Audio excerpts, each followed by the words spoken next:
Hello students, last class में हमने chapter 7 integrals complete कर लिया था और आज की क्लास में हम chapter 8 that is application of integrals के बारे में बात करेंगे। तो ये इंट्रोडक्शन जीरो लेक्चर है। इंट्रोडक्शन जीरो लेक्चर मतलब ये एक्चुअल में इंट्रोडक्शन नहीं है, ये इंट्रोडक्शन से भी पहले कुछ इंपॉर्टेंट चीजें आपको बतानी है, क्योंकि कुछ बच्चों की मैथ्स वीक होती है या ठीक ठाक भी होती है। उनको इस चैप्टर में बहुत प्रॉब्लम होती है क्योंकि उनको उनकी कोऑर्डिनेट ज्योमेट्री अच्छी नहीं होती है और कुछ चीजें उनको समझ में नहीं आती है। तो आज की क्लास में हम क्या क्या चीजें पढ़ने वाले हैं। आज की क्लास में आप बेसिक्स ऑफ कोऑर्डिनेट ज्योमेट्री पढ़ेंगे, देन फिर आप ग्राफ ऑफ स्ट्रेट लाइन, फिर equation and graph of parabola, equation of and graph of circle पढ़ेंगे, then equation and graph of ellipse पढ़ेंगे।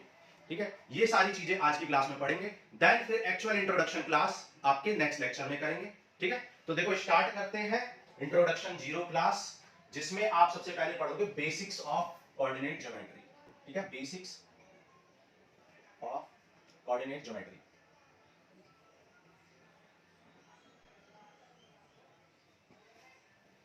जिन लोगों को लगता है उनकी मैथ्स बहुत स्ट्रांग है वो इस लेक्चर को स्किप कर सकते हैं, और जिन लोगों को लगता है कि मैथ्स उनकी वीक है या फिर नॉर्मल मॉडरेट है तो वो इसको देखें, मॉडरेट वाले इंटू 2 की स्पीड पे देख लें। लेकिन मैं रिकमेंड करूंगा कि सबको देखना चाहिए, बहुत सारी चीजें आपको यहाँ पर सीखने को मिलेंगी। और नेक्स्ट लेक्चर यानी कि आपका जो एप्लीकेशन ऑफ इंटीग्रेशन का जो फर्स्ट लेक्चर है और बाकी सारे लेक्चर आपको बहुत इजीली समझ में आएंगे। ठीक है, तो देखो बेसिक्स ऑफ कोऑर्डिनेट ज्योमेट्री।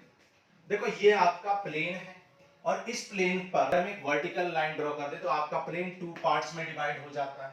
और इस वर्टिकल लाइन को, this vertical line is called y axis, और इस वर्टिकल लाइन को क्या कहते हैं, वाई एक्सिस कहते हैं। और देखो वाई एक्सिस कहते हैं और इसे वर्टिकल एक्सिस भी कहते हैं, वर्टिकल एक्सिस। ठीक है, तो वर्टिकल एक्सिस क्या करता है, आपके प्लेन को 2 पार्ट्स में डिवाइड कर देता है। और ये है आपका हॉरिजॉन्टल एक्सिस। ठीक है, इसे आप एक्स एक्सिस कहते हैं और हॉरिजॉन्टल एक्सिस कह सकते हैं। ठीक है, अब बच्चों को देखो कंफ्यूजन क्या होता है जब बोला जाता है draw the line of x equal to zero.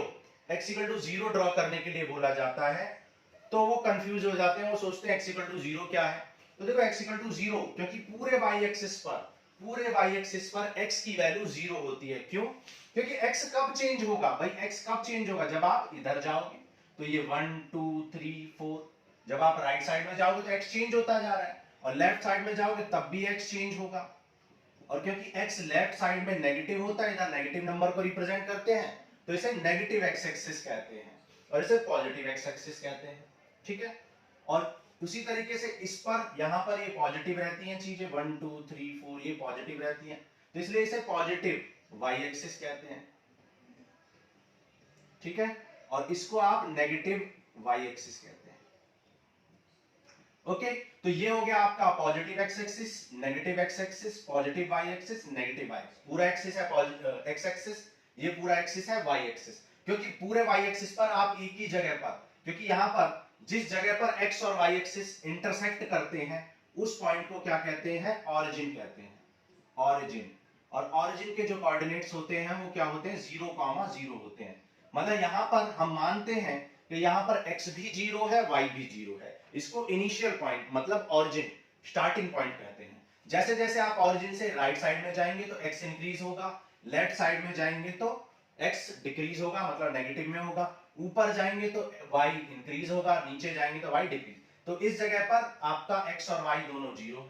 ठीक है, x और y दोनों 0 है। अच्छा, x की वैल्यू को और y की वैल्यू को जब भी कोई पॉइंट लिखेंगे तो फर्स्ट पॉइंट होगा x और सेकंड पॉइंट होगा y। ठीक है, x पॉइंट को आप क्या कहते हैं, x पॉइंट को आप ऑर्डिनेट भी कहते हैं, x पॉइंट को आप ऑर्डिनेट भी कहते हैं। ये वर्ड आपका यूज होने वाला है। ठीक है, एक्सरसाइज में कई जगह पर ये वर्ड यूज हुआ है। और y पॉइंट को आप एब्सेसा कहते हैं। ठीक है, एब्सेसा कहते हैं, ये पॉइंट भी यूज होगा। तो इसको आप कहते हैं ऑर्डिनेट और इसको आप कहते हैं एब्सेसा। इतनी बात आपको समझ में आ गई। अब ये जो एक्स वाई प्लेन है इसको आप एक्स वाई प्लेन या कोऑर्डिनेट प्लेन कह सकते हो। इस पूरे प्लेन को आप कोऑर्डिनेट प्लेन या एक्स वाई प्लेन कहते हैं। ठीक है, अब देखो जब आपका कोऑर्डिनेट प्लेन ड्रॉ किया जाता है किसी सरफेस पर या एक्स वाई प्लेन ड्रॉ किया जाता है तो वो क्या करता है, वो 4 पार्ट्स में डिवाइड कर देता है। और उन 4 पार्ट्स को आप क्या कहते हैं, क्वाड्रेंट कहते हैं। क्या कहते हैं, क्वाड्रेंट्स। ठीक है, क्वाड्रेंट्स कहते हैं। ये फर्स्ट क्वाड्रेंट होता है, इसे सेकंड क्वाड्रेंट कहते हैं, इसे थर्ड क्वाड्रेंट कहते हैं, और ये होता है आपका फोर्थ क्वाड्रेंट। ठीक है, तो ये आपके क्वाड्रेंट होते हैं। हिंदी में आप इन्हें चतुर्थ अंश कहते हैं। चतुर्थ मतलब चौथाई, अंश अंश मतलब पार्ट, तो क्योंकि ये चौथाई हिस्सा है, 1/4 पार्ट है, इसलिए इसे क्वाड्रेंट कहते हैं। ठीक है, ये बात आपको समझ में आ गई। अब देखो पूरे y एक्सिस पर x की वैल्यू 0 होती है, क्योंकि जैसे जैसे आप ऊपर मूव कर रहे हो आप क्या चेंज कर रहे हो, y, नीचे मूव कर रहे हो क्या चेंज कर रहे हो, y, x तो आप चेंज ही नहीं कर रहे हो, तो x 0 ही बना रहेगा। इसलिए इन सारे पॉइंट्स पर, ये सारे पॉइंट आपको जो दिख रहे हैं यहाँ पर हमेशा x पॉइंट 0 होता है, यहाँ पर हमेशा x पॉइंट 0 होता है, और y पॉइंट जो भी गिवन है वही होगा, मतलब 0, -1, 0, -2, 0, -3 एंड सो ऑन। ठीक है, क्लियर? 0, -y लिख लो या y लिख लो, जो भी y की वैल्यू होगी वो आप पुट कर दोगे। ओके, सिमिलरली यहां पर भी 0, y 0, y 0, y इस तरीके से चीजें होंगी। तो आप कह सकते हो कि x y एक्सिस को आप क्या कह सकते हो, y एक्सिस को आप x = 0 कह सकते हो, और इसको आप इक्वेशन ऑफ y एक्सिस भी कहते हो, इक्वेशन ऑफ y एक्सिस कहते हैं। इसको आप क्या कहते हैं, equation of y axis.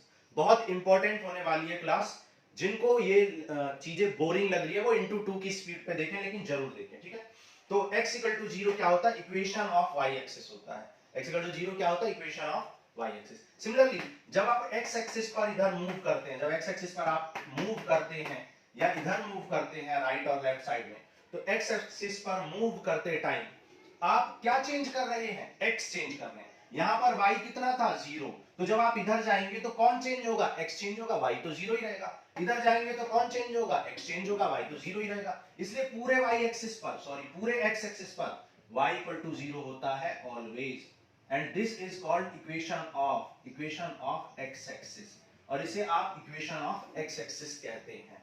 Okay, तो यहां पर 1 बाय 1 हम नोट करते जाते हैं क्या क्या पॉइंट्स है। ठीक है,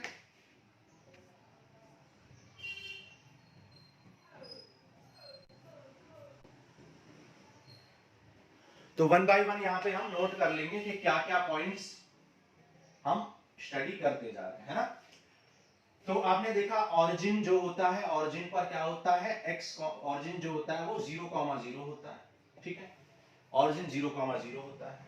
फिर आपने देखा कि x = 0 is equation of y axis, equation of y axis और वर्टिकल एक्सिस। ठीक है, v एक्सिस मतलब वर्टिकल एक्सिस।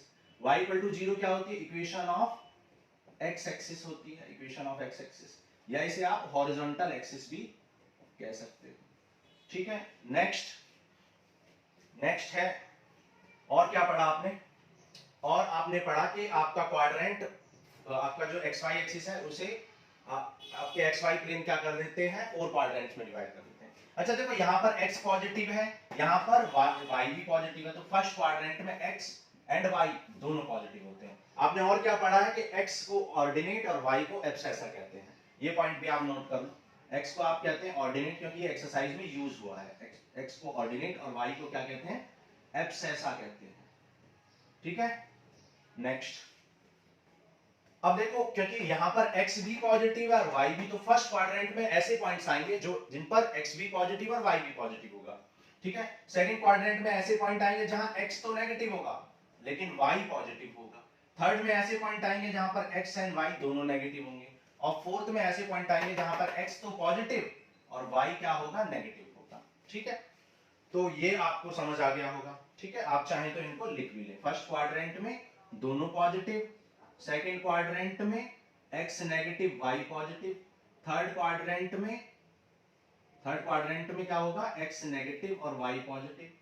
ठीक है, सॉरी, x नेगेटिव और y भी नेगेटिव, और फोर्थ क्वाड्रेंट में क्या हो जाएगा, फोर्थ क्वाड्रेंट में x positive but y negative. ठीक है, ये पॉइंट आपने पढ़ लिया।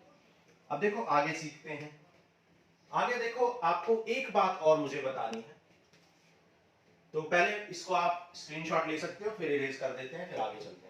देखो आगे हमें और क्या चीज सीखनी है कि बहुत सारे बच्चों को ये डाउट होता है कि अगर कोई पॉइंट आपको दिया हुआ है, मान लो आपने ये पॉइंट निकाल लिया, ये पॉइंट मान लो आपका 2, 3 है, तो ये 3, 2 है, तो ये पॉइंट 3,2 क्यों है, ये पॉइंट 3,2 बना क्यों, क्योंकि x एक्सिस पर आप 3 डिस्टेंस चले हैं और फिर y एक्सिस पर आप 2 चले हैं, x पर 3 एंड y पर 2, तब जाके 3,2 आया है। इसका मतलब ये जो डिस्टेंस है, ये डिस्टेंस आपकी 3 यूनिट है और ये डिस्टेंस आपकी 2 यूनिट है। ये बात आपको समझनी है, ठीक है, क्योंकि जब मैं एक्सरसाइज सॉल्व करता हूं तो बहुत सारे बच्चे कहते हैं कि ये 3 कैसे हो गया या ये 2 कैसे हो गया, ठीक है, जो वीक बच्चे होते हैं, तो ये 3 और ये 2 है, क्लियर। तो ये पॉइंट आपको समझना है, ये बहुत सारे बच्चों को पता होता है, वैसे 95% बच्चों को, ठीक है। तो ये बात आपको समझ में आ गई कि अगर 3,2 कोई पॉइंट है तो ये डिस्टेंस 3 है और ये डिस्टेंस 2 है, ओके। चलो अब देखो दोबारा इसको ड्रॉ करते हैं और फिर कुछ और चीजें भी समझते हैं बेसिक्स ऑफ कोऑर्डिनेट ज्योमेट्री में।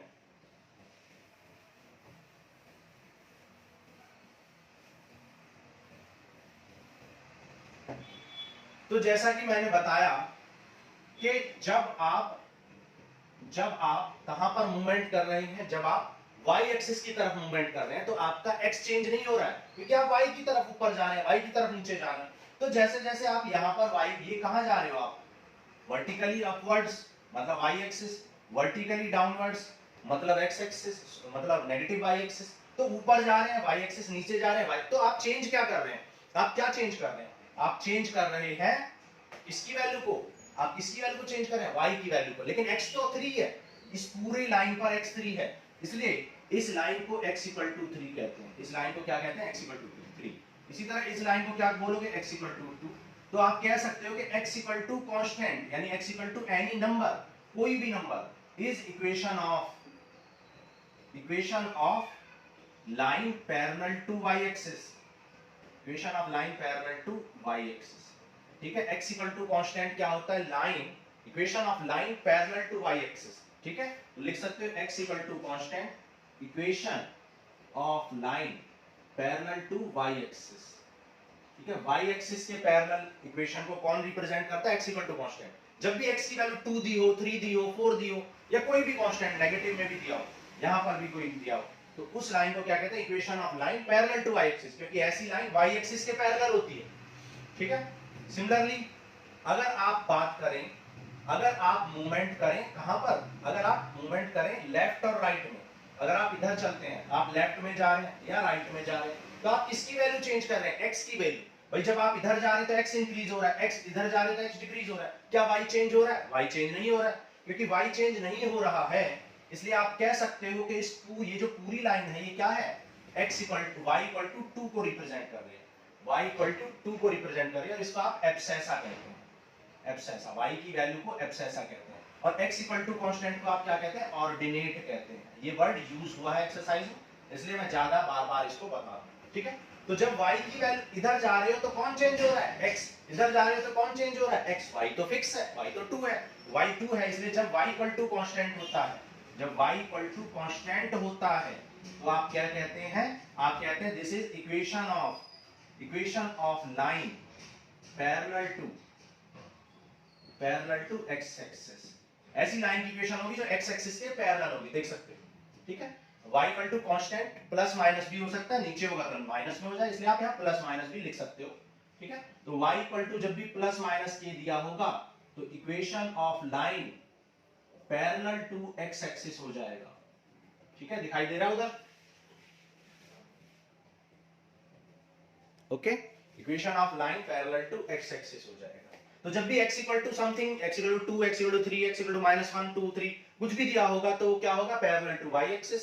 एंड y = समथिंग जैसे 2, 3, 4, -2 कुछ भी, ठीक है, या कोई भी पॉइंट में फ्रैक्शन में वैल्यू x = 2/3, ठीक है, कोई भी नंबर, ठीक है, x = एनी कांस्टेंट अगर होगा तो वो इक्वेशन हमेशा पैरेलल टू y एक्सिस, और y = एनी कांस्टेंट, वो इक्वेशन हमेशा पैरेलल टू x एक्सिस होगी। अच्छा, क्योंकि आप जब इधर मूवमेंट कर रहे हो, आप जब इधर मूवमेंट कर रहे हो तो क्या चेंज हो रहा है, x चेंज हो रहा है, y तो चेंज नहीं हो रहा है, इसलिए आप कह सकते हो कि यहां पर y 0 रहेगा पूरे x एक्सिस पर। तो ये भी पॉइंट लिख लो, बहुत important, on x axis y is always 0 and on y axis x is 0 always, ठीक है। ये आपको पॉइंट याद रखना है, ठीक है, ओके। तो ये हो गए आपके बेसिक्स ऑफ कोऑर्डिनेट ज्योमेट्री, ठीक है। बेसिक्स ऑफ कोऑर्डिनेट ज्योमेट्री में आपने देखा क्या देखा कि किसी भी सरफेस को, किसी भी प्लेन को आप जब टू लाइन से डिवाइड कर देते हैं तो वर्टिकल लाइन को आप वाई एक्सिस और हॉरिजॉन्टल लाइन को आप एक्स एक्सिस कहते हैं, ठीक है। इसे हम vertical axis and horizontal axis भी कहते हैं। वर्टिकल एक्सिस पर क्योंकि किसकी वैल्यू जीरो होती है, एक्स की वैल्यू जीरो होती है, इसलिए equation of vertical axis x equal to zero होती है। उसी तरह एक्स एक्सिस पर वाई की वैल्यू जीरो होती है, तो इक्वेशन ऑफ एक्स एक्सिस क्या होती है, वाई इक्वल टू जीरो होती है, ठीक है। फिर हमने देखा कि क्वाड्रेंट में डिवाइड हो जाता है, ठीक है, जहां पर एक्स और वाई इंटरसेक्ट करते हैं उसे 0,0 ऑरिजिन कहते हैं। क्वाड्रेंट में आपको देखा कि कब कौन पॉजिटिव कब कौन नेगेटिव होता है। एक्स पॉइंट को आप ऑर्डिनेट और वाई पॉइंट को ऑब्सेसा कहते हैं, ठीक है। x इक्वल टू कांस्टेंट जो इक्वेशन होती है वो पैरेलल टू y एक्सिस होती है, y इक्वल टू कांस्टेंट क्या होती है, equation of parallel to x axis होती है। x एक्सिस पर हमेशा y 0 और y एक्सिस पर हमेशा x 0 होता है। इतनी बातें आपने पढ़ ली हैं, ओके। अब देखो आगे पढ़ेंगे ग्राफ ऑफ स्ट्रेट लाइन।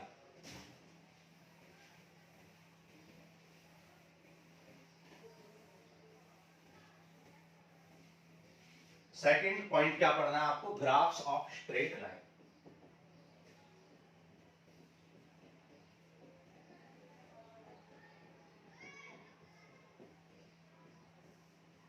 ठीक है, graphs and equation of straight line.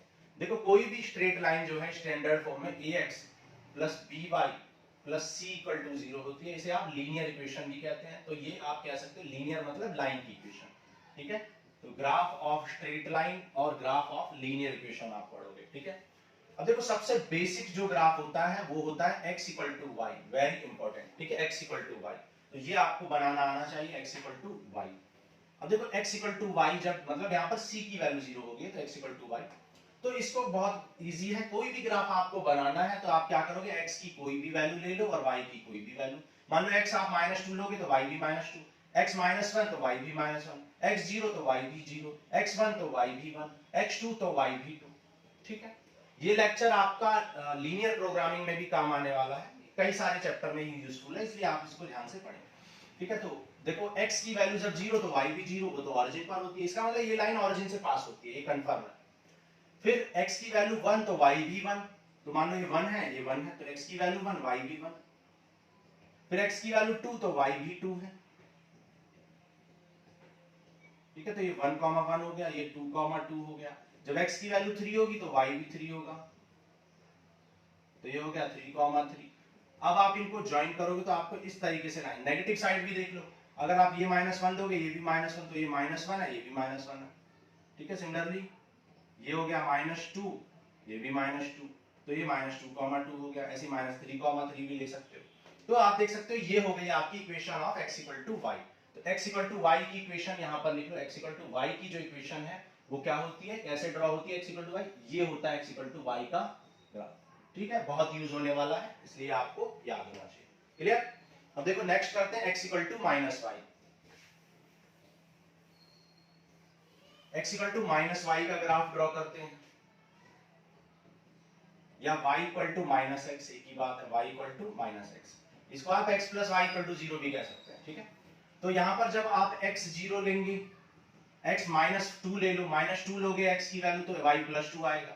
x -3 लोगे तो सॉरी x -1 ले लो, -3 ले लो, कुछ भी ले लो, -1 लोगे तो ये +1, 0 लोगे तो ये 0, ठीक है। 1 लोगे तो ये -1, 2 लोगे तो ये -2। तो ये आपने कुछ पॉइंट्स ले लिए भाई। जब आप x की वैल्यू 1 लिखोगे तो y -1 आएगा, 2 लिखोगे तो y -2 आएगा, 0 लिखोगे तो 0। तो 0 लिखने से 0 आ रहा है, इसका मतलब ये भी ऑरिजिन से पास होगा, ये बात कंफर्म है कि 0,0 से पास होगा। फिर जब x 1 है तो y -1 है, x 1 तो y -1 है, ये तो यहां पर होगा। जब x 2 है तो y -2 है, x 2 है तो y कितना है, -2 है, ये 2 है और ये -2 है, तो ये हो गया 2, -2, ये हो गया 1, -1। ज्वाइन कर लो इसको। उसी तरह जब आप x -1 लोगे, -1 कहां पर होगा, x यहां, तो y +1 है तो y +1 यहां पर होगा। सिमिलरली जब x आप -2 ले रहे हो तो y आपका कितना आ रहा है, +2 आ रहा है, तो ये आ गया -2, +2, ये आ गया आपका -1, +1। तो आपने देखा कि जब x equal to y equal to -x और x इक्वल टू -y और x plus y equal to 0 की इक्वेशन ड्रॉ कर रहे हो तो इस तरीके से ग्राफ मिल रहा है। तो आप कह सकते हो कि y equal to minus x, इसको आप y इक्वल टू एक्स भी लिख सकते हैं, x इक्वल टू वाई भी, y इक्वल टू एक्स, यानी f x equal to x भी कह सकते हो, मतलब फंक्शन की वैल्यू जब क्या है x है, ऐसा भी लिखा हुआ आ सकता है, तो फंक्शन की वैल्यू x है तो क्या होगा graph y equal to x, और फंक्शन की वैल्यू जब x होगी या जब फंक्शन की वैल्यू माइनस एक्स होगी तो ये वाला ग्राफ आपको मिल गया था। ओके, तो ये आपको याद रखने हैं।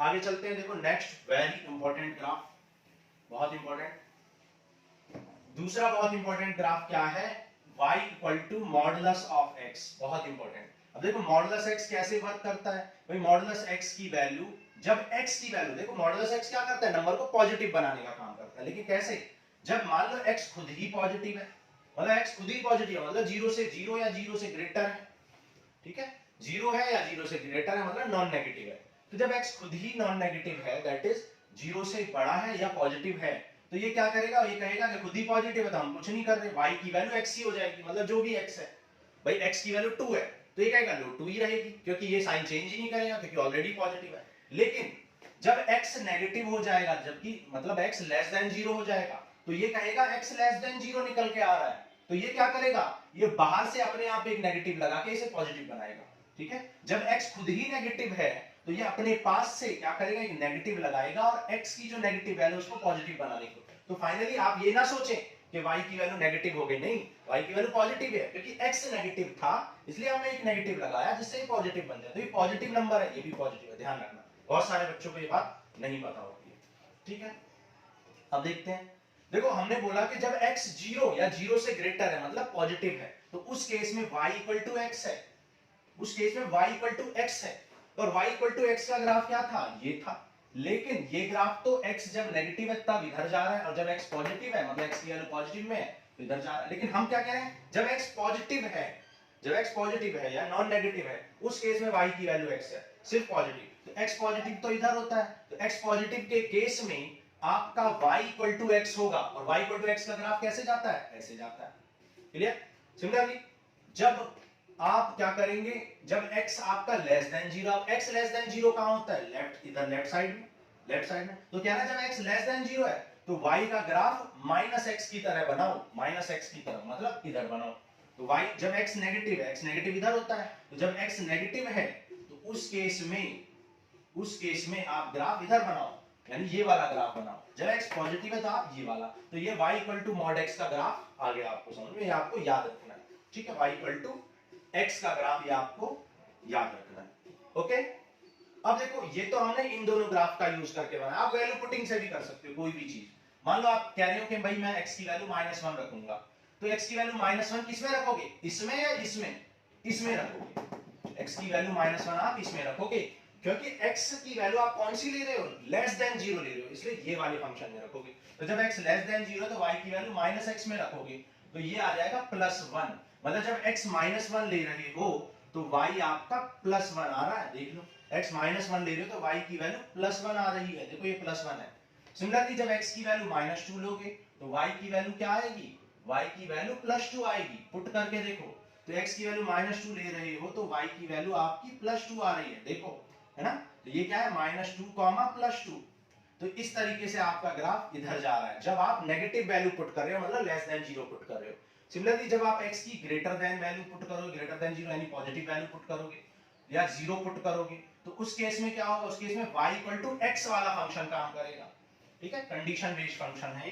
तो जब x क्या लोगे, जब x 0 लोगे तो y भी 0, जब x 1 लोगे तो y भी 1, जब x 2 लोगे तो y भी 2, मतलब जब x 1 तो y भी 1, जब x 2 तो y भी 2, जब x 3 तो y भी 3 आ रहा है, तो इस तरीके से ग्राफ जाएगा आपका, क्लियर। तो ये था y equal to mod x का ग्राफ, ओके। चलो आगे बढ़ते हैं, तो y equal to mod x का ग्राफ आपने बना लिया, जो कि कैसे बिहेव करता है, ऐसे when x is greater than 0, when x is less than 0, ठीक है। थोड़ा छोटा लिखना पड़ रहा है लेकिन आप समझ जाओगे, ठीक है। ये हमेशा 45 डिग्री बनाएगा, क्यों बनाएगा हमेशा, ये सब 45 डिग्री बना रहे हैं, क्यों बना रहे हैं 45 डिग्री, ये भी मैं आपको बता देता हूं, क्योंकि y equal to mx plus c, जहां m क्या होता है, tan थीटा होता है, ठीक है। और यहाँ पर y इक्वल टू कितना है, x है, तो यहाँ पर m की वैल्यू 1 है, और m की वैल्यू 1 होने की वजह से आप जानते हो tan थीटा 1 है, यानी थीटा 45 डिग्री है, इसलिए ये line x equal to y, x equal to minus y, ये सब 45 डिग्री यानी बिल्कुल मिड पॉइंट से निकलती है, ये सब 45 डिग्री का एंगल बनाती है। क्लियर? तो y equal to mod x आ गया। अब देखो नेक्स्ट करते हैं, y equal to modulus of x plus 2। ठीक है, एक्सरसाइज में आपको मॉडुलस ऑफ x प्लस 3 का ग्राफ स्केच करने के लिए बोलेगा मिसलिनियस में, तो हम x प्लस 2 का यहां सिखा देते हैं, x प्लस 3 का वहां आपको सिखा देंगे। ठीक है, तो x प्लस 2 का ग्राफ देखो कैसे स्केच करेंगे। तो जैसे आपने देखा कि जब मॉड x डेफिनेशन थी तो x ग्रेटर देन 0 था, सिमिलरली यहां पर भी डिफाइन करोगे कि भाई x प्लस 2 को पॉजिटिव ही रखेंगे जब वो खुद ही पॉजिटिव रहेगा। भाई जब x प्लस 2 खुद ही पॉजिटिव रहेगा यानी नॉन नेगेटिव, दैट इज 0 और 0 से ग्रेटर रहेगा, तो x प्लस 2 ऑलरेडी पॉजिटिव रहेगा, मॉड कुछ नहीं करेगा। लेकिन जब x प्लस 2 लेस देन 0 होगा, जब x प्लस 2 लेस देन 0 होगा मतलब नेगेटिव होगा, x प्लस 2 लेस देन 0 होगा मतलब x प्लस 2 नेगेटिव होगा, तो मॉड कहेगा मैं इसको नेगेटिव नहीं होने दूंगा, मैं अपने पास से एक नेगेटिव लगाऊंगा और फाइनली इसको पॉजिटिव बनाऊंगा। समझ आ रहा है? x प्लस 2 आप क्या मॉड कहेगा कि भाई x प्लस 2 नेगेटिव है, तो x प्लस 2 नेगेटिव है तो मॉड अपने पास से इस x प्लस 2 के बाहर एक नेगेटिव लगा के इसको पॉजिटिव बनाएगा। तो y अब यहां भी पॉजिटिव है, यहां भी पॉजिटिव। आप ये मत कहना कि y यहां नेगेटिव है, नहीं ये भी पॉजिटिव है, क्योंकि ये नेगेटिव है तो इसलिए बाहर नेगेटिव लगा के इसे पॉजिटिव बनाया है मॉड ने। क्लियर? ये बात आपको समझनी है, बहुत इंपॉर्टेंट, पूरी बुक में मोर देन 50 टाइम्स से यूज होगा, तो आपको बहुत इजी अच्छे से ही समझना है। चलो अब देखो ग्राफ बनाना शुरू करते हैं। तो y की वैल्यू 2y x प्लस 2 और दूसरी वैल्यू आई माइनस x प्लस 2, ये वैल्यू आई। ये कब आई? देखो यहां पर इसको थोड़ा सा सॉल्व करोगे तो ये माइनस प्लस 2 उधर जाएगा तो माइनस 2, तो जब x की वैल्यू ग्रेटर देन माइनस 2 होगी तो ये वाला फंक्शन लोगे, है ना, और जब x की वैल्यू ये माइनस 2 उधर लेस देन माइनस 2 होगी तो ये वाला फंक्शन लोगे। इसका मतलब माइनस 2 पर माइनस 2 के लेफ्ट में और राइट में, लेफ्ट में और राइट में वैल्यू चेंज हो रही है, माइनस 2 से ग्रेटर मतलब राइट में क्या हो रहा है, ये फंक्शन यूज करना है, और x equal x less than minus 2 के लेफ्ट में ये फंक्शन यूज करना है मतलब लेस देन में। तो देखते हैं माइनस 2 पर डेफिनेशन आपकी क्या हो रही है, चेंज, तो माइनस 2 पर ये ग्राफ क्या होगा, चेंज होगा। और आप देख सकते हैं कि मॉड का ग्राफ कैसे जाता है, ऐसे और ऐसे, तो यहाँ भी ग्राफ को आप ऐसे और ऐसे ड्रॉ कर दोगे डायरेक्टली, लेकिन अगर डायरेक्टली यूज नहीं करना चाहते हो तो आप x की कोई भी वैल्यू चेक करते रहो। ये माइनस 2 है, ये क्या माइनस 2 से ग्रेटर, अब x की वैल्यू माइनस 2 से ग्रेटर लेना, जरा माइनस 2 से ग्रेटर क्या होता है माइनस 1, तो जरा x की वैल्यू माइनस 1 लोगे तो कौन सा फंक्शन यूज करोगे, फर्स्ट वाला, क्योंकि माइनस 2 से ग्रेटर ले रहे हो, तो फर्स्ट वाले फंक्शन में आप जब आप माइनस 1 पुट करोगे तो y 1 आ जाएगा। ठीक है, तो देखो y 1 आ गया या नहीं आ गया, जब आपने x माइनस 1 लिया तो y आपका 1 आ गया, है ना। सिमिलरली जब आप x क्या लोगे, सिमिलरली जब आप x क्या लोगे, माइनस 1 ले लिया, आप 0 ले लो। ठीक है, जब x आप 0 लोगे, क्योंकि आप कौन सा केस ले रहे हो, फर्स्ट केस ले रहे हो, x greater than minus 2, minus 2 से ग्रेटर माइनस 1 लिया, माइनस 1 से ग्रेटर 0 ले लो। जब x 0 लोगे तो y इक्वल टू क्या आ जाएगा, 0 प्लस 2, इसी फंक्शन में रखेंगे क्योंकि ये वाली कंडीशन यूज कर रहे हो, तो y 2 आ जाएगा। देखो y 2 आया है नहीं आया, जब x 0 है तो y 2 आया है।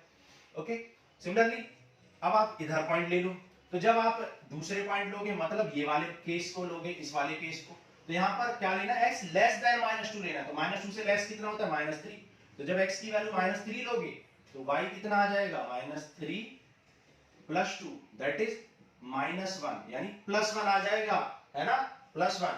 तो आप देख सकते हो कि y की वैल्यू प्लस 1 आ जाएगी। सिमिलरली प्लस 2 आएगी जब y इक्वल टू माइनस 4 रखेंगे, तो आप देख सकते हो कि ये मिल गया आपको ग्राफ। ठीक है, तो आप कह सकते हो कि y equal to mod x plus c। ठीक है, x प्लस c मतलब x प्लस एनी नंबर, तो x प्लस c का जो ग्राफ होगा वो हमेशा कैसे बनेगा, x प्लस c का ग्राफ हमेशा c से स्टार्ट होगा, माइनस c से स्टार्ट होगा, माइनस c के इधर ऐसे जाएगा और माइनस c के इधर ऐसे जाएगा। क्लियर है? तो ये हो गया y equal to mod x plus c का graph. Similarly y equal to mod x minus c का ग्राफ भी आप बना सकते हो। माइनस c का ग्राफ क्या होगा, माइनस c में यहाँ पर प्लस c पर ग्राफ बनेगा और ये ऐसे जाएगा। ठीक है, इस तरीके से नीचे दिखाई दे रहा है। ओके, ठीक है, तो ये प्लस c से जाएगा ग्राफ आपका, ये है आपका प्लस c और ये माइनस c से, x plus c minus c पर बनेगा और x minus c plus c पर बनेगा। ये बात आपको समझनी है। ठीक है, तो y equal to mod x और y equal to mod x plus c का और x माइनस c का ग्राफ आपको समझ में आ गया। ओके, तो ये हो गया हमारा सेकंड पॉइंट हमने पढ़ लिया। अब देखो इरेज कर दें, चलो अब इरेज कर देते हैं। ये हो गया आपका ग्राफ ऑफ स्ट्रेट लाइंस। इसके अलावा अगर आपको कोई भी ग्राफ ड्रॉ करने के लिए आता है, कोई भी ग्राफ, एक और एग्जांपल ले लेते हैं, जैसे जो बहुत ज्यादा यूज हो रहा है बुक में 3x प्लस 2 या 2x प्लस 3 या something x plus something x plus constant, इस तरह के ग्राफ बहुत ज्यादा हैं। 4 से 5 क्वेश्चन आपको मिलेंगे। तो इन तरह के ग्राफ्स को आपको अगर समझ में नहीं आया तो कुछ नहीं करो, x की डिफरेंट वैल्यू पुट कर लो और सबसे बेटर वैल्यू क्या होती है 0। x की 0 वैल्यू पुट करोगे तो y आ जाएगा आपका 2 और y की 0 रखोगे, y की वैल्यू 0 रखोगे तो x आ जाएगा -2/3। तो बस बन गया आपका ग्राफ। x0 कहां होता है y एक्सिस पर और y2 कहां होता है ऊपर। x0 y एक्सिस पर होता है और y2 तो ये 0,2 है। ठीक है, फिर ये क्या है x -2/3 है, तो मान लो ये तो -2/3 जहां भी हो, रफ डायग्राम बना रहे हैं -2/3 यानी 0 पॉइंट समथिंग यहां मान लो हमने लेट कर लिया। हालांकि ये यहां पर आएगा 1 से भी पहले आएगा, -1 से भी, तो यहां मान लो। ठीक है, तो ये ग्राफ आपका ऐसे बनेगा, ये हो जाएगा आपका ग्राफ। ठीक है, ठीक है, क्योंकि यहाँ पर x कितना है -2/3 है, मतलब -2 से स्मॉलर है और सॉरी ग्रेटर बोलेंगे इसको, -2/3 और y कितना है 0 है, x एक्सिस पर y 0 होता है। तो ऐसे ड्रॉ कर लोगे। तो जो ग्राफ्स आपको नहीं पता है या मैं नहीं पढ़ा रहा हूं उनको आप कैसे ड्रॉ करोगे, x की वैल्यू 0 रखो, y निकाल लो, y की वैल्यू 0 रखो और x निकाल लो। आप जानते हो x0 कहां होता है y एक्सिस पर और y0 कहां होता है x एक्सिस पर। बस हो गया ड्रॉ। ओके, चलो नेक्स्ट करते हैं और ग्राफ्स को पढ़ते हैं। Equation and graph of the parabola. Equation and graph of parabola, parabola की इक्वेशन और ग्राफ पढ़ना है। ठीक है, equation and graph of parabola. ठीक है, पैराबोला की इक्वेशन और ग्राफ। देखो इस शेप के जितने भी ग्राफ मिलेंगे, जैसे ये या फिर ये या फिर ये या फिर ये, इन सब ग्राफ्स को आप क्या बोलते हैं, पैराबोला कहते हैं। इन सब ग्राफ्स को आप क्या बोलते हैं, पैराबोला। ठीक है, ये सब ग्राफ्स किसके हैं, पैराबोला के। ठीक है, और इन ग्राफ्स की इक्वेशन क्या होती है, इन ग्राफ्स की इक्वेशन होती है y equal to 4y square equal to 4ax, y square equal to 4ax plus minus भी हो सकता है, और y square equal to x square equal to 4ay और प्लस माइनस। ठीक है, अब देखो जो ग्राफ y की तरफ है, पॉजिटिव y पे है, इसकी इक्वेशन क्या हो जाए, x square equal to positive 4ay। जो नेगेटिव y की तरफ है हो जाए x square equal to -4ay। ठीक है, और जो पॉजिटिव x की तरफ है वो y square equal to positive 4ax और जो नेगेटिव x की तरफ है वो y square equal to negative 4x हो जाएगा। अब बहुत सारे बच्चों को ये कंफ्यूजन रहता है, उन्हें याद ही नहीं रहता। अगर y square equal to x का ग्राफ पूछ ले तो वो क्या करते हैं, वो भूल जाते हैं कि भाई किधर ड्रॉ करें, कौन सा वाला पैराबोला। देखो हम सिखाते हैं आपको कैसे ड्रॉ करना है। तो सबसे पहले हम मान लो y square equal to x का ग्राफ ड्रॉ करने की कोशिश करते हैं। y square equal to x का ग्राफ, अब देखो y square equal to x बिल्कुल वैसे ही करेंगे भाई, जब x 0 तो y भी 0, कुछ नेगेटिव वैल्यू भी ले लेते हैं। ठीक है, मान लो आपने लिया कि y की वैल्यू लेंगे क्योंकि y का स्क्वायर है, रूट निकालना, तो y की वैल्यू आप नेगेटिव ले लो। मान लो y की वैल्यू आपने ली -2, जब y की वैल्यू -2 लोगे तो x आ जाएगा 4 -2 का स्क्वायर, -1 लोगे तो x आ जाएगा +1, 0 लोगे तो 0, y 1 लोगे तो x 1, y 2 लोगे तो x 4 आ जाएगा। ठीक है, ये आ गया। अब ड्रॉ करते हैं, देखो x 0 और y भी 0 यहां आएगा, x +1 और y -1, x +1 कहां होता है यहां, और y -1 कहां होता है यहां। ठीक है, जब x +4 है तो y -2 है, x +4 है तो y कितना है -2 है। ठीक है, कुछ गड़बड़ कर रहे हैं क्या हम, x +4 तो y -2 आ रहा है। एक मिनट,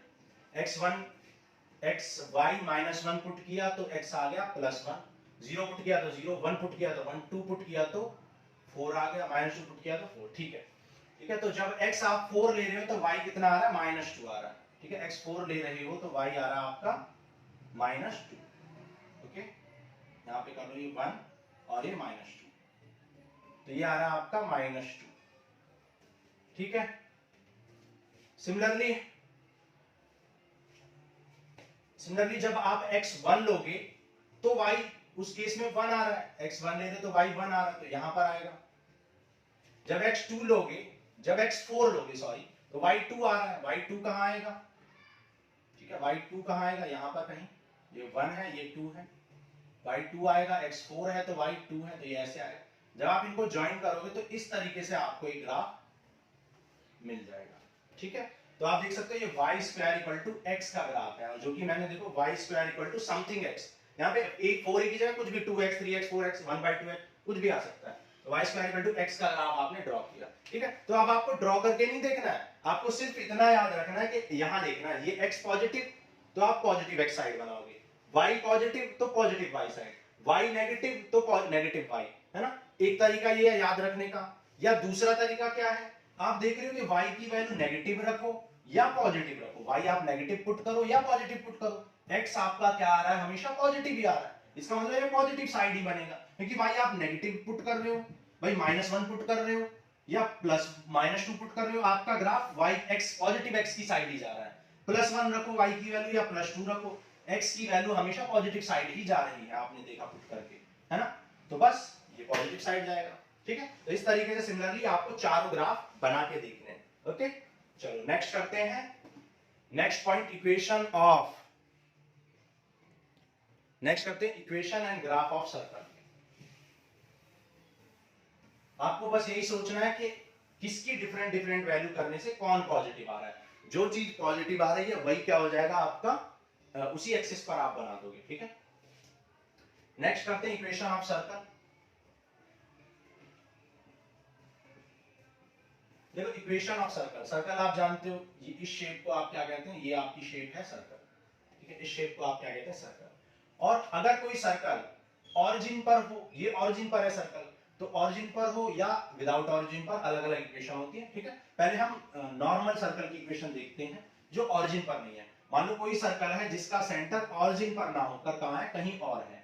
ठीक है, ऑरिजिन पर नहीं है, कहीं और उसका सेंटर है, जैसे ये सर्कल है। ठीक है, मान लो इस सर्कल का सेंटर h, k पर है, कहीं भी हो सकता है सर्कल का सेंटर, मान लो एक्सिस को भी टच नहीं कर रहा, ये हो गया आपका सर्कल।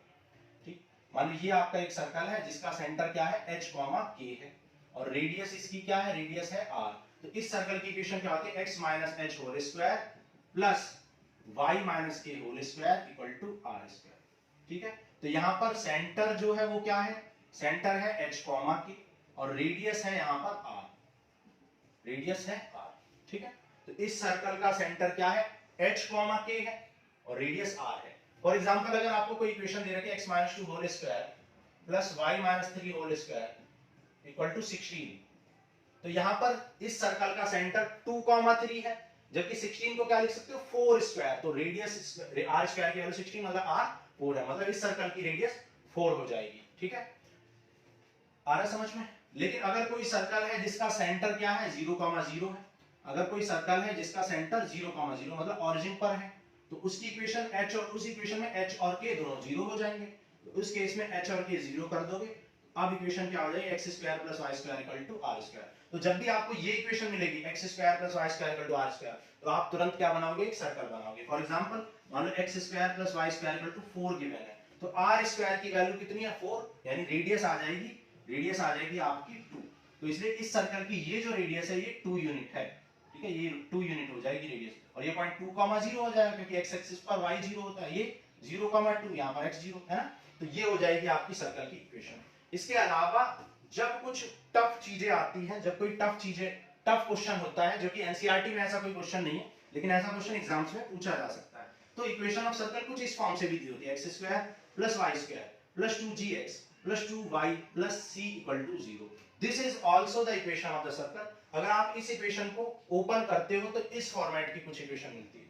ठीक है, इस फॉर्मेट की, तो इस तरह की जब आपको इक्वेशन दी होगी तो वहां पर सेंटर क्या होगा, वहां पर सेंटर होगा -g, माइनस है, और यहां पर रेडियस की वैल्यू जो होगी √g square plus f square minus c होगी, g square plus f square minus c। दिखाई दे रहा है नीचे?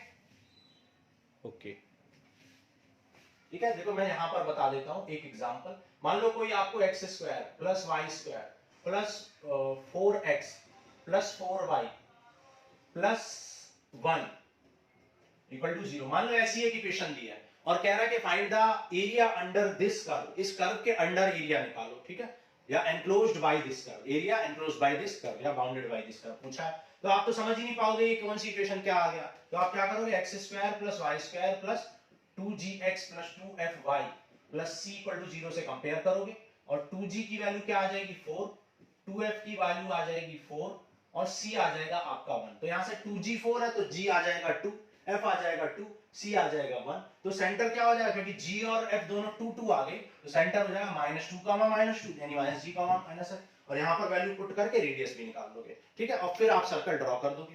क्लियर? तो ऐसे करके आपको ये इक्वेशन भी मिल सकती है। तो ये आपको बिल्कुल अच्छे से क्लियर होना चाहिए, ठीक है।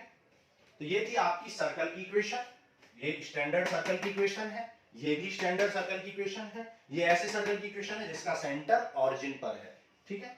तो ये हो गया आपका सर्कल भी खत्म, सर्कल की इक्वेशन आपको समझ में आई और इक्वेशन ऑफ ग्राफ भी आपको समझ में आ गया कि सर्कल कैसा दिखाई देता है, how the circle looks like, है ना। तो ये हो गया आपका equation of graph of equation and graph of the circle. अब नेक्स्ट करते हैं इक्वेशन ऑफ द इलिप्स, ठीक है। तो इरेज कर दें इसको, ठीक है, इरेज कर देते हैं। अब नेक्स्ट चलते हैं इक्वेशन ऑफ सर्कल पर, इक्वेशन ऑफ इलिप्स पर।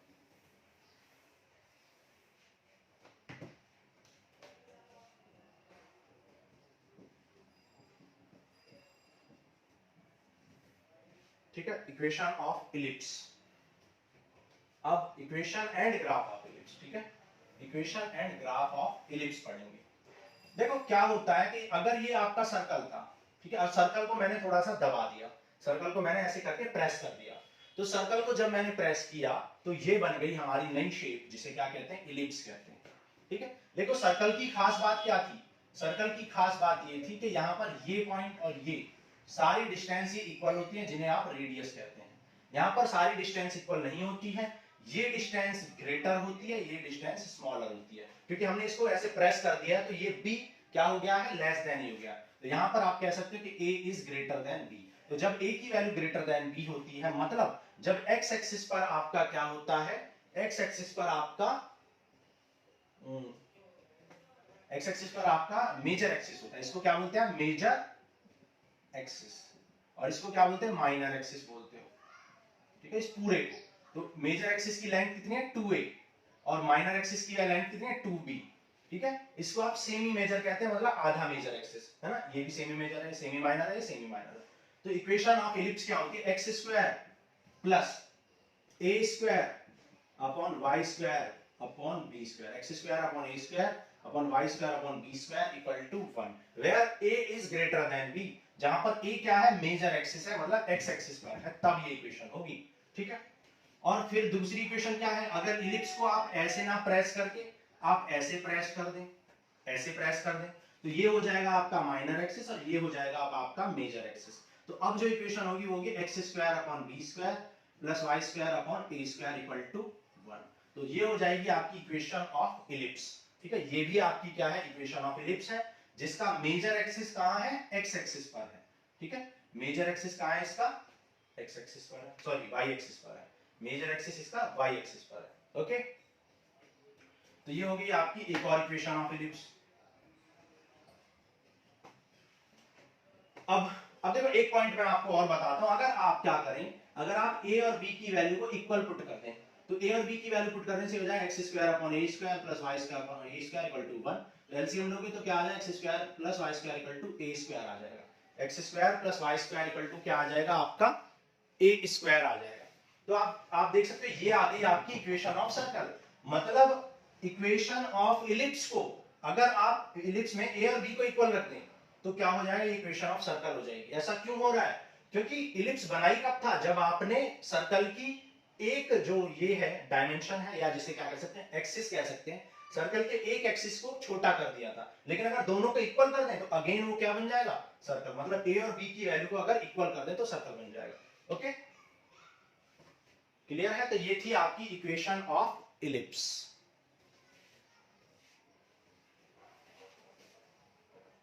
अब देखो लास्ट में मैं आपको कुछ चीजें और बताऊंगा। एरिया ऑफ सर्कल क्या होता है? एरिया ऑफ सर्कल आप जानते हो पाई आर स्क्वायर होता है। और एरिया ऑफ इलिप्स, भाई एरिया ऑफ इलिप्स बहुत कम बच्चों को पता होता है, लेकिन ये सेम ही है। सर्कल और इलिप्स सेम ही शेप होती है, सिर्फ डिफरेंस क्या है, वहां पर ये भी आर है, ये भी आर है, लेकिन यहाँ पर क्या ये ए है और ये बी है, तो इसलिए रेडियस क्या हो जाएगी, आर इंटू आर ना होके ए इंटू बी हो जाएगी, पाई ए बी हो जाएगी। ठीक है भाई, आप अगर एरिया ऑफ इलिप्स निकालना चाहते हो तो इलिप्स और सर्कल में क्या डिफरेंस होता है, यहाँ पर ये और ये दोनों आर होते हैं, यहाँ पर ये ए है तो ये बी है, तो वहां पर r into r that is r square था, यहाँ पे ए इंटू बी होगा। आप ए और बी को इक्वल करोगे तो ए और बी इक्वल हो गए, पाई ए स्क्वायर आर स्क्वायर आ जाएगा अगेन। ठीक है, तो ये फॉर्मूले भी आपके काम आएंगे एप्लीकेशन ऑफ इंटीग्रेशन में, जब आप क्वेश्चंस को सॉल्व करेंगे और सॉल्व करने के बाद आपको डाउट होगा कि कोई कैलकुलेशन मिस्टेक तो नहीं होगी, कोई लॉजिकल मिस्टेक तो नहीं होगी है, तो आप उस केस में क्या करोगे, आप सर्कल का फॉर्मूला लगा के चेक करोगे अपने आंसर को, एलिप्स का फॉर्मूला लगा के चेक करोगे अपने आंसर को कि कोई मिस्टेक तो नहीं होगी है। ठीक है, तो ये बातें भी हम डिस्कस करेंगे। ओके, तो ये हो गई इक्वेशन ऑफ इलिप्स। तो इक्वेशन ऑफ हमने स्ट्रेट लाइन कोऑर्डिनेट ज्योमेट्री में भी चीजें डिस्कस की। ठीक है, so this ends with your lecture number 0। ये इंट्रोडक्शन 0 लेक्चर था। अब नेक्स्ट क्लास में हम एक्चुअल इंट्रोडक्शन लेंगे, introduction of application of integration, फिर प्रोसीड करेंगे एक्सरसाइज 8.1 को। तो आज के लिए इतना ही, थैंक यू।